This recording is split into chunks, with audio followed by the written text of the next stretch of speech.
Hello everyone, myself Ramvilas Singh and I am lecturer in mechanical engineering और आज हम continue करेंगे manipulator topic पे जिसका हम देखने वाले हैं पार्ट 3। तो यहाँ हमने अब तक देख लिया था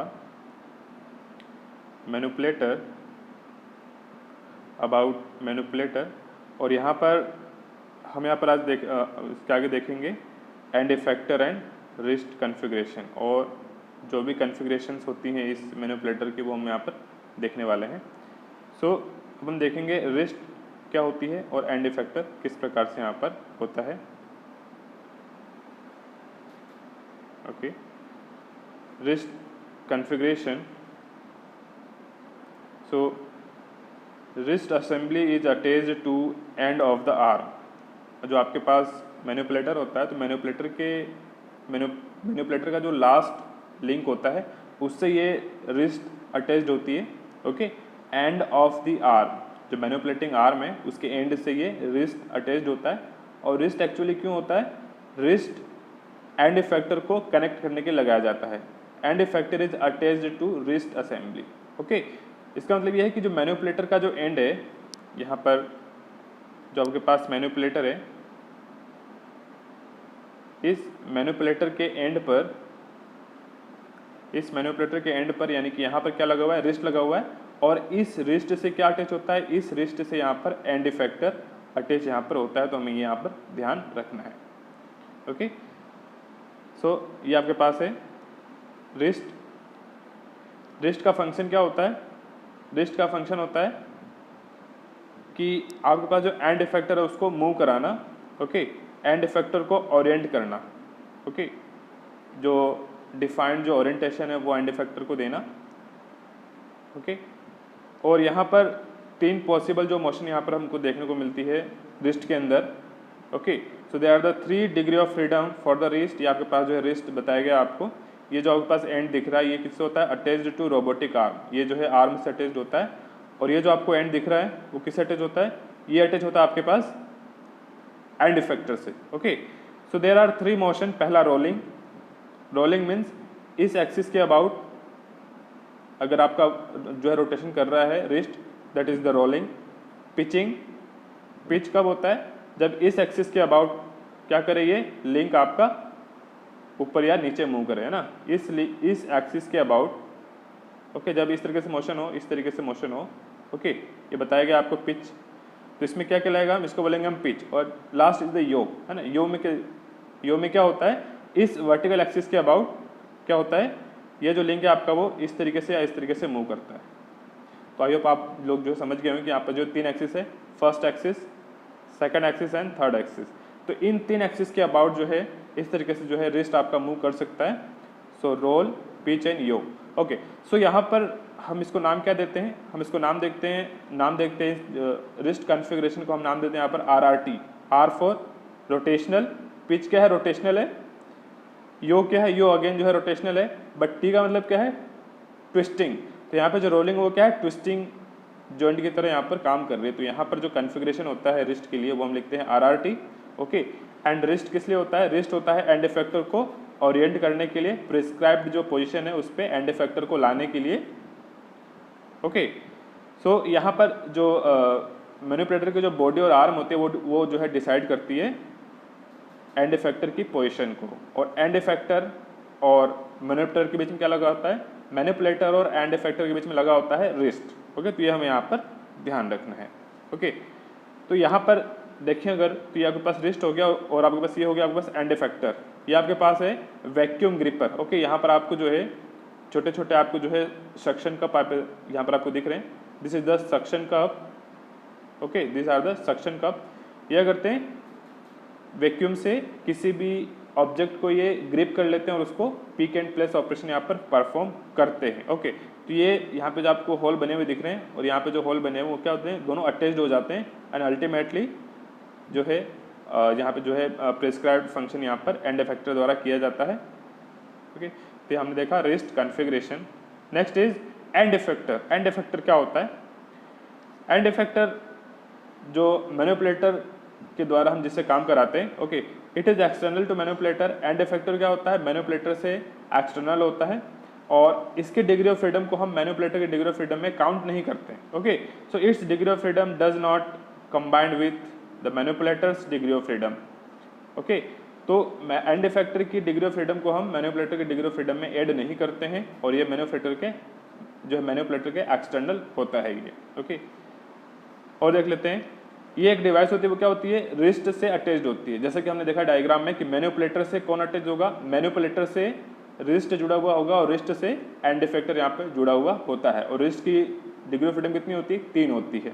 ओके, सो मैनिपुलेटर के अंदर बॉडी और आर्म आते हैं, लिंक जॉइंट आते हैं, जितने भी लिंक के जॉइंट है वो क्या बनाते हैं, मैनिपुलेटर बनाते हैं। और इस मैनिपुलेटर के एंड से जुड़ा होता है रिस्ट, और इस रिस्ट से जुड़ा होता है एंड इफेक्टर। यानी कि जो भी हमें काम करना है, ऑब्जेक्ट को ग्रिप करना है या कोई टूल के थ्रू फंक्शन करवाना, तो हम यहाँ पर करते हैं।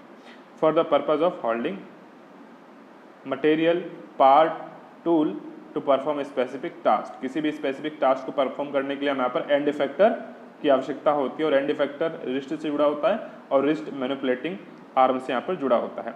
एंड इफेक्टर यहाँ पे देखिए 2 टाइप के होते हैं। Okay, first one is gripper, जो क्या करते हैं, पिक एंड प्लेस का ऑपरेशन करते हैं, एक ऑब्जेक्ट को एक जगह से उठाते हैं और दूसरे प्लेस पर यहाँ पर रखते हैं, that is the gripper. Second है आपके पास टूल्स, जो क्या करते हैं, कोई ना कोई ऑपरेशन करते हैं, यानी कि पिक एंड प्लेस का ऑपरेशन नहीं यहाँ पर नहीं करते हैं, केवल जो क्या करते हैं, कोई cutting operation, welding operation. Okay, तो ऐसे कुछ ऑपरेशन यहाँ पर करते हैं। तो देख लेते हैं ग्रिपर क्या है। ग्रिपर आर टू ग्रास्प और hold the work piece during work cycle, यानी कि किसी भी वर्किंग जो आप ऑपरेशन है उसके दौरान वर्क पीस को होल्ड करने के लिए ग्रिपर्स का यूज किया जाता है। ओके, और इसके एप्लीकेशन क्या क्या है देखते हैं। मटेरियल हैंडलिंग के लिए, मशीन को लोडिंग, मशीन में लोडिंग और जो है अनलोडिंग करने के लिए, पैलेटाइजिंग के लिए, और ऐसे ही कुछ सिमिलर ऑपरेशन के लिए ग्रिपर्स का यूज यहाँ पर किया जाता है। और यहाँ पर अगर हम देखें तो यहाँ पर हमें मैकेनिकल ग्रिपर देखने को मिलता है। मैकेनिकल ग्रिपर यानी कि जो मैकेनिकल मैकेनिज्म की सहायता से ग्रिप करता है। न्यूमेटिक ग्रिपर यानी कि जो कंप्रेस्ड एयर की सहायता से ग्रिप करता है। Vacuum gripper, magnetic gripper, adhesive gripper, passive gripper. Okay, passive gripper यानी कि वह ग्रिपर जिसके अंदर सेंसर्स नहीं लगे होते हैं, और एक्टिव ग्रिपर जिसमें सेंसर लगे होते हैं। तो ये सिंपल डिफरेंस है। तो ये कुछ हमने टाइप देखे यहाँ पर ग्रिपर के। ओके, तो ये यहाँ पर जो है ये आपके पास ग्रिपर है, that is the gripper. Okay, ये ग्रिपर है। ये जो आपके पास जो पार्ट दिख रहे हैं, इन पार्ट के बीच में जो ऑब्जेक्ट यहाँ पर होल्ड होता है। ओके, जो ऑब्जेक्ट ग्रिपर के जो आपको 2 एंड दिख रहे हैं, फर्स्ट एंड सेकंड, इसके बीच में क्या होता है, कोई भी ऑब्जेक्ट यहाँ पर होल्ड किया जाता है। तो ये यहाँ पे इसको होल्ड करके और दूसरे स्थान पर इसको जो है प्लेस करता है। तो ये जो है ग्रिपर हमने देखा यहाँ पर। Next is tool. For many task to be performed by manipulator the end effector is a tool. अधिकतर जो हम काम करते हैं मैनिपुलेटर के द्वारा वो क्या होता है, उसमें हमें टूल की आवश्यकता होती है, एंड इफेक्टर। एंड इफेक्टर के अंदर हमें जो किसकी आवश्यकता होती है, टूल की आवश्यकता होती है, क्योंकि ग्रिपर केवल पिक एंड प्लेस के लिए है। लेकिन अगर हमें कोई अगर ऑपरेशन करना है तो उसके लिए हमें टूल यहाँ पर लगाना होगा एंड इफेक्टर में। ओके, तो हम क्या करते हैं, जो रिस्ट है आपके पास, जो रिस्ट होती है, रिस्ट में हम क्या करते हैं, डायरेक्टली टूल को अटैच यहाँ पर कर देते हैं। जैसे कि cutting tool, drilling tool, welding torch, अगर आपको वेल्डिंग करनी है तो वेल्डिंग टॉर्च, कोई स्प्रे गन है, जैसे आपने देखा होगा कि ऑटोमोबाइल इंडस्ट्री में स्प्रे कौन करता है, रोबोट स्प्रे करता है। तो यहाँ पर स्प्रे गन लगा दिया आपने, स्क्रू ड्राइवर लगा दिया। तो इस प्रकार से यहाँ पर कोई टूल आपने जो है रिस्ट के अंदर अटैच कर रखा है एंड इफेक्टर के रूप में।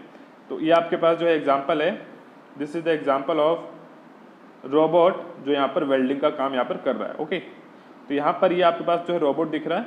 रोबोट के अंदर देखेंगे आप,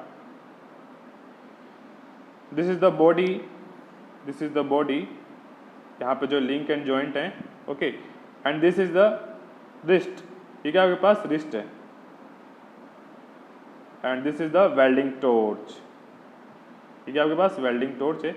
तो इस प्रकार से इंडस्ट्री के अंदर ये एक जो है वेल्डिंग रोबोट है जो वेल्डिंग का काम यहाँ पर कर रहा है। तो यहाँ पर हमने एंड इफेक्टर की जगह क्या लगा रखा है, यानी कि यहाँ पर एंड इफेक्टर क्या है, यहाँ पर एंड इफेक्टर एक टूल है, यहाँ पर एंड इफेक्टर एक टूल है, ग्रिपर नहीं है, क्योंकि ये वेल्डिंग ऑपरेशन यहाँ पर कर रहा है रोबोट। ओके, ठीक है। अब हम देख लेते हैं यहाँ पर वर्क स्पेस ऑफ मैनिपुलेटर, कि मैनिपुलेटर का वर्क स्पेस क्या होता है।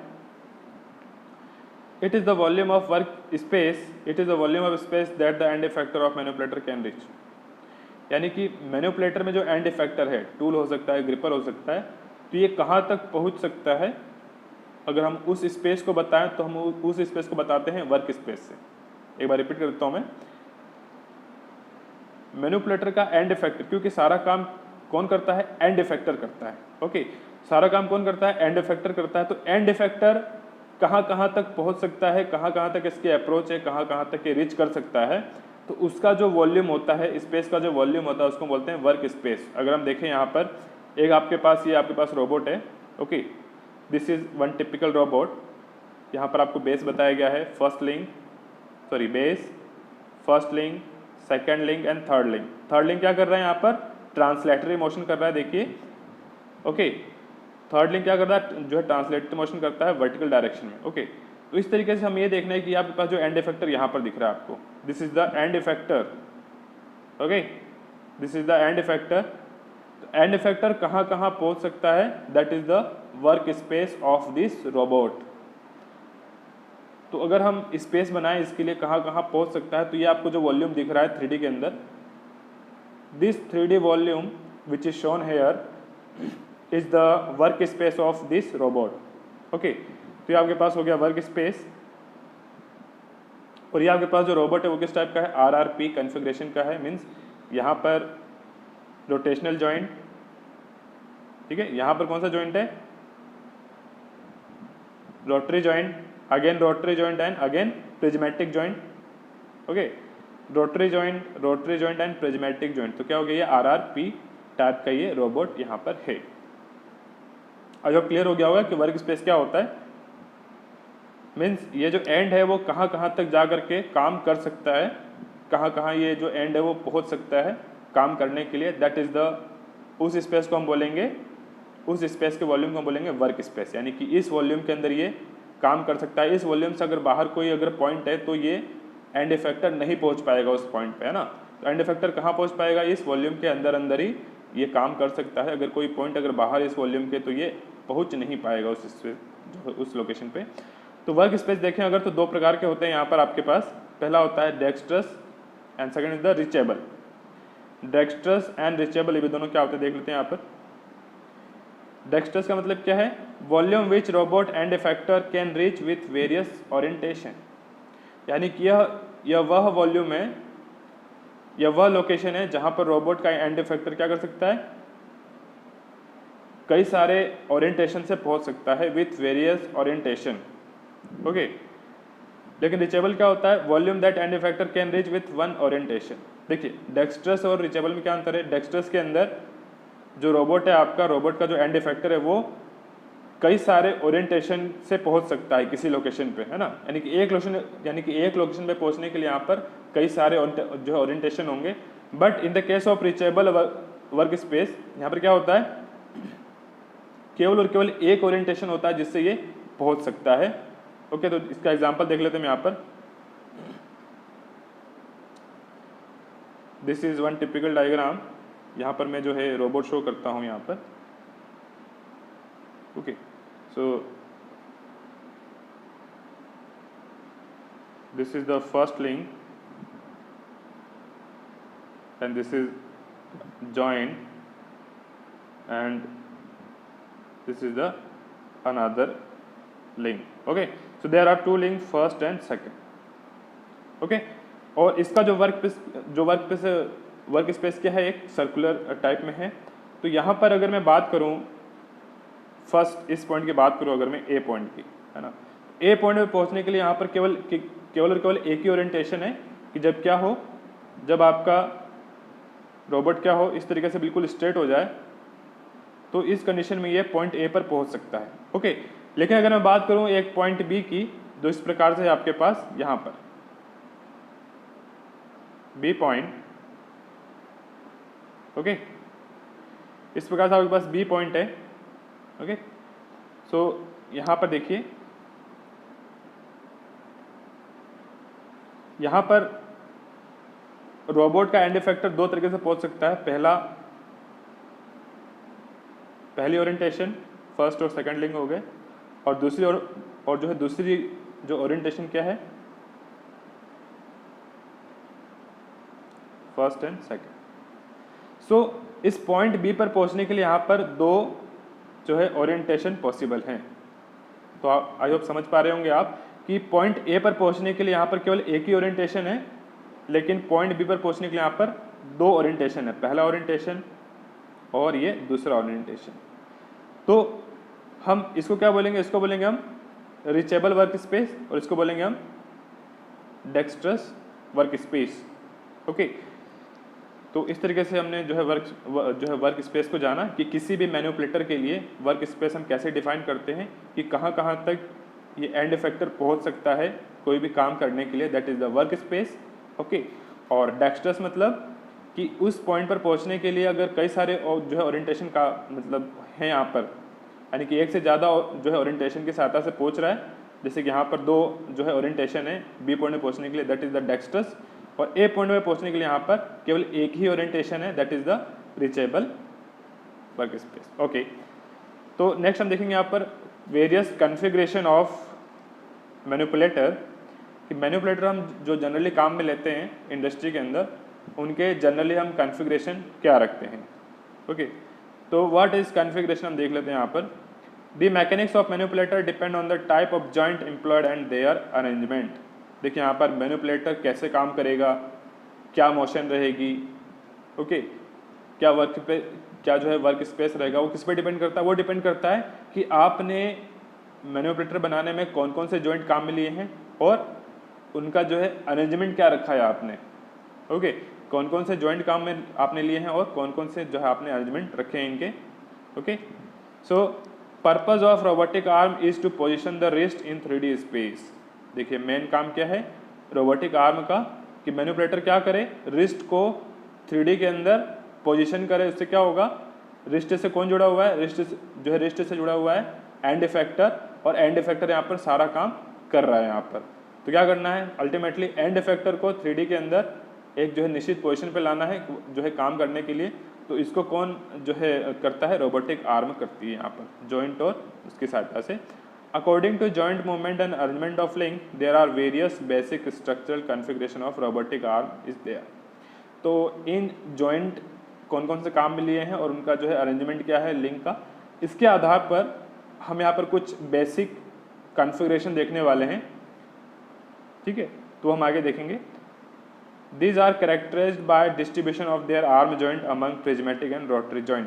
तो यहाँ पर हम देखेंगे कि यहाँ पर जो जॉइंट बनाए गए हैं, यहाँ पर जो जॉइंट हैं जो है वेरियस मैनिपुलेटर के अंदर, वो किस प्रकार से जॉइंट हैं, प्रिज्मेटिक है, रोटरी हैं और किस सीक्वेंस में, वो हम यहाँ पर देखने वाले हैं। ओके, सो जैसे कि यहाँ पर देखिए आप, मेनली यहाँ पर जो है 5 प्रकार के हम देखते हैं यहाँ पर।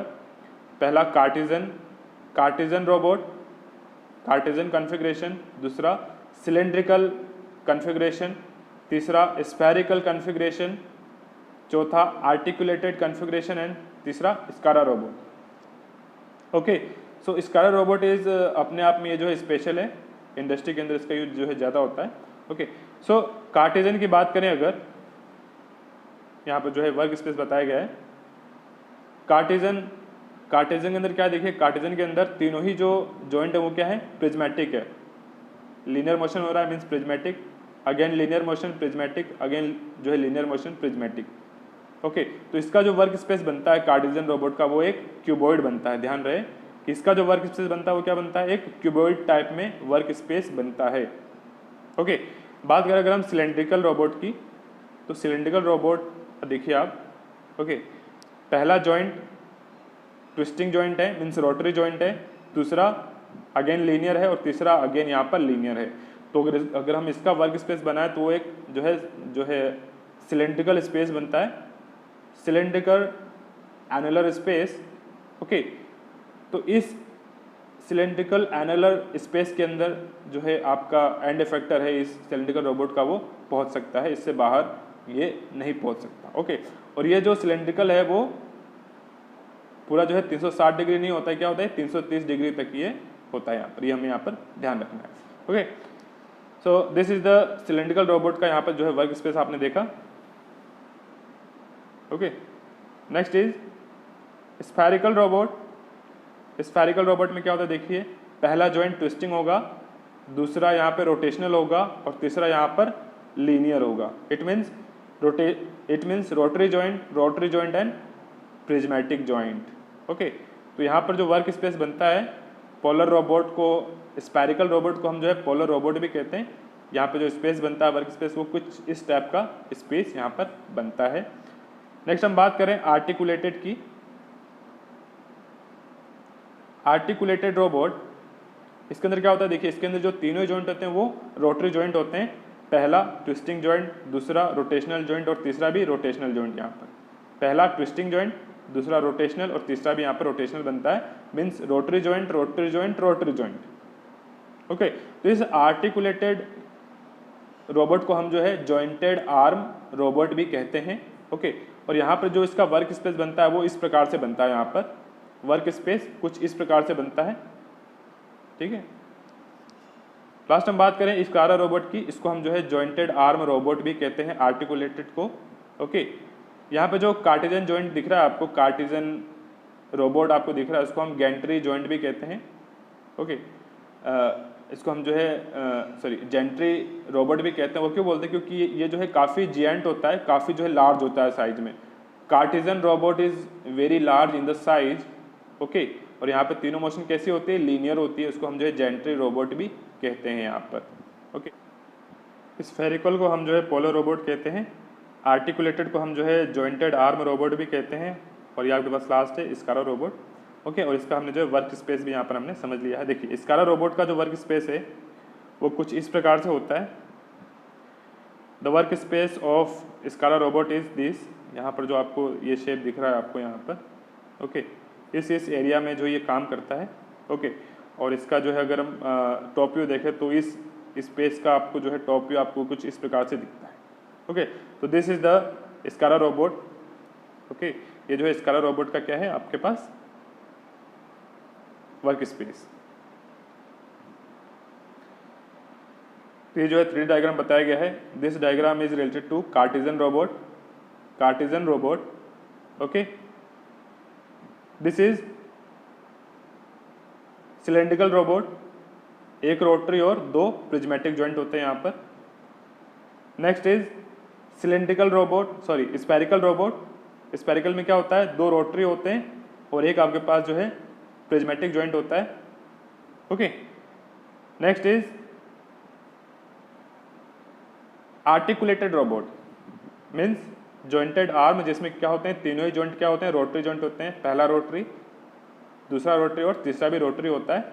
Okay, next robot is SCARA robot. देखिए स्कारा रोबोट क्या है, SCARA robot is best suited for pick and place operation. जैसे कि ये रोबोट आपको दिख रहा है वो क्या कर रहा है, यहाँ से इस ऑब्जेक्ट को प्लेस करके यहाँ पर ला रहा है ना, यहाँ से पिक करके यहाँ पर प्लेस कर रहा है। ओके, यहाँ से पिक करके यहाँ प्लेस कर रहा है ना, इसको जो है पैकेजिंग में आगे भेज रहा है। तो यहाँ पर जो जॉइंट है वो क्या है, यहाँ पर रोटरी जॉइंट है, यहाँ पर भी रोटरी जॉइंट है, और यहाँ पर कौन सा जॉइंट है, यहाँ पर प्रिज्मेटिक जॉइंट है। Okay, so there are RRP configuration. Okay, तो ये हमें सिंपली ध्यान रखना है।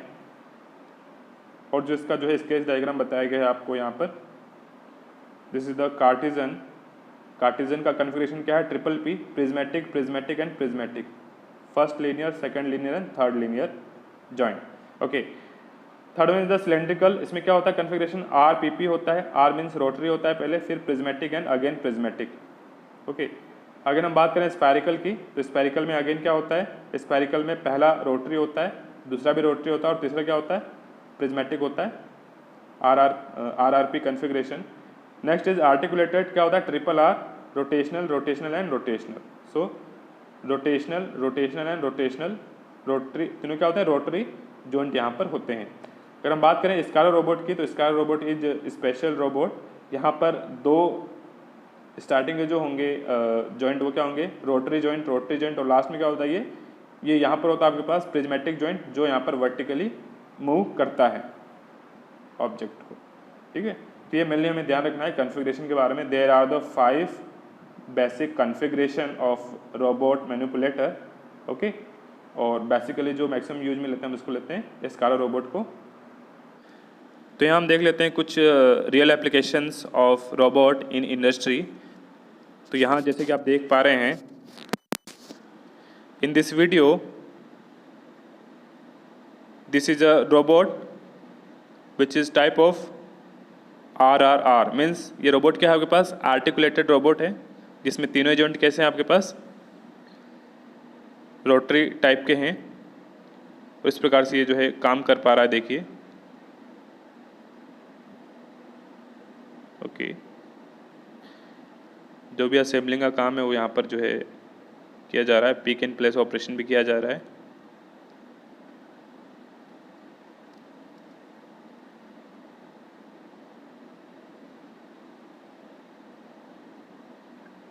In automobile sector extensively used,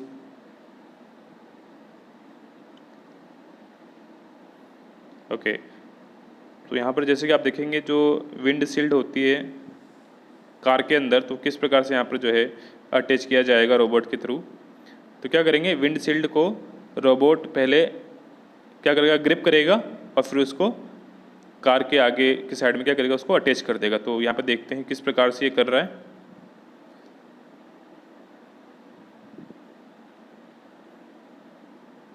okay, ये जो है विंड शील्ड, इसको इसने ग्रिप कर लिया है।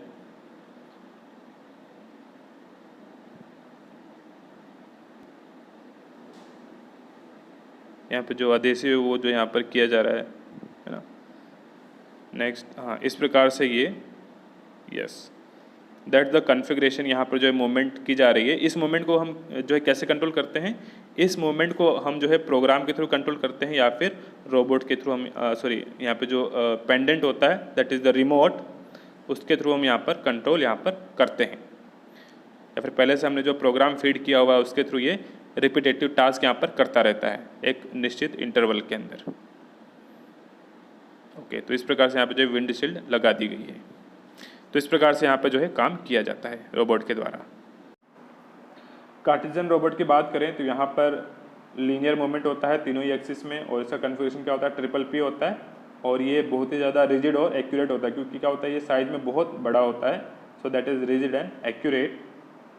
ये सुटेबल होता है pick and place type of जो ऑपरेशन के लिए, और इसका एग्जांपल है sigma robot. Okay, next is the cylindrical coordinate robot. यहाँ पर दो लीनियर होंगे और एक रोटरी जो है मूवमेंट होती है। इसका कन्फिगरेशन क्या होता है, TSS मीन्स ट्विस्टिंग, स्लाइडिंग, और इसको आप क्या बोल सकते हैं, RPP बोल सकते हैं, रोटरी प्रिज्मेटिक। ओके, इसमें जो डायनेमिक परफॉर्मेंस होता है वो क्या होता है, पुअर होता है, और use to handle object in manufacturing.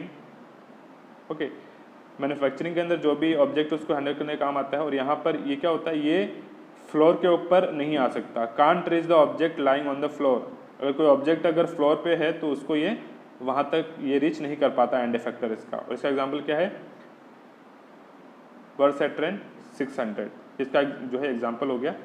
Next आपके पास पोलर या स्पेरिकल रोबोट। तो इसके अंदर क्या होता है देख लेते हैं, एक लीनियर मूवमेंट होता है और दो रोटरी मूवमेंट होते हैं, और इसका कन्फिगरेशन क्या हो गया, वन लीनियर की वजह से P, और यहाँ पर RR दो रोटरी के लिए, तो इसका हो गया RRP। Okay, RRP configuration. Okay, और इसको अगर आप डिटेल में लिखें तो twisting, rotational and sliding, twisting, rotational and prismatic, और इसको जनरली हम क्या लिख सकते हैं, RRP लिख सकते हैं, रोटरी और प्रिज्मेटिक। इसका भी जो डायनेमिक परफॉर्मेंस है वो क्या है, पुअर है, और ये भी क्या है, ये भी मैन्युफैक्चरिंग के अंदर ऑब्जेक्ट हैंडल करने में काम आता है। और यहाँ पर ये भी जो है फ्लोर के ऊपर अगर कोई ऑब्जेक्ट है तो वहाँ तक ये नहीं पहुँच पाता है, एंड इफेक्टर इसका। और इसका एग्जांपल है यूनिमेट 2000B। Next is articulated coordinate robot, या फिर इसको हम रिवॉल्यूट रोबोट भी कहते हैं, और जॉइंटेड आर्म रोबोट भी यहाँ पर कहते हैं इसको। तो इसके क्या स्पेसिफिकेशन है, इसमें तीनों ही रोटरी जॉइंट होते हैं, यहाँ पर rotary movement about 3 different axis, और इसका कन्फिगरेशन क्या होता है, RRR होता है, RRR, या फिर अगर आप डिटेल में लिखें तो ट्विस्टिंग, रोटेशनल। ये जो है रिजिड और एक्यूरेट जो है इनफ नहीं होता है, not enough rigid and accurate. और ये जो है मैन्युफैक्चरिंग में ऑब्जेक्ट को हैंडल करने में काम आता है, इसका एग्जाम्पल है PUMA T3। Okay, next is SCARA robot. SCARA robot की फुल फॉर्म यहाँ पर selectively compliance assembly robot arm. Mainly जो है असेंबली वर्क में इस स्काला रोबोट का उपयोग किया जाता है। It can perform assembly task precisely and fast. ये जो है असेंबली का ऑपरेशन, जहाँ भी असेंबलिंग करनी है उसका ऑपरेशन फास्ट और प्रिसाइजली कर सकता है ये। ओके, इसको हम mostly pick and place operation में अडेप्ट करते हैं इन जो है यहाँ पर any assembly line in industry with speed as well as precision. तो यहाँ पर हमें प्रिसीजन भी मिलता है और स्पीड भी यहाँ पर हमें प्राप्त होती है इससे। और अगर हम देखें रोबोट के अंदर Cartesian robot, cylindrical robot, spherical robot, square robot and articulated robot. तो यहाँ पर क्या था देखिए, एक्सिस 1 यानी कि पहले एक्सिस की बात करें तो क्या कर रहा था, कार्टिजन में तो तीनों ही प्रिज्मेटिक थे, प्रिज्मेटिक प्रिज्मेटिक प्रिज्मेटिक। ओके, और यहाँ पर जो है रोटेटरी जॉइंट एक भी नहीं था। जो सिलेंडर की बात करें तो यहाँ पर पहला जॉइंट क्या था, रोटरी, और बाकी दो प्रिज्मेटिक थे। यहाँ पर जो एक यहाँ पर रोटरी जॉइंट यहाँ पर है। स्पेरिकल के लिए 2 रोटरी हैं और लास्ट वाला प्रिज्मेटिक था। स्क्वायर रोबोट के अंदर पहले दूसरे जो थे वो रोटरी जॉइंट थे और तीसरा वाला प्रिज्मेटिक था, वो भी वर्टिकल डायरेक्शन में मूवमेंट करने वाला। और जो आर्टिकुलेटर उसमें क्या है, आर्टिकुलेटर में तीनों ही रोटरी प्रकार के जो है जॉइंट होते हैं। तो ये हमें मेनली यहाँ पर ध्यान रखना है। तो यहाँ हमने देखा कॉन्फ़िगरेशन ऑफ मैनिपुलेटर्स। ओके, तो ये हमें आपको जो है यहाँ पर आपने ध्यान रखना है। और हम देखा यहाँ पर एंड इफेक्टर, रिस्ट कॉन्फ़िगरेशन और वर्क स्पेस।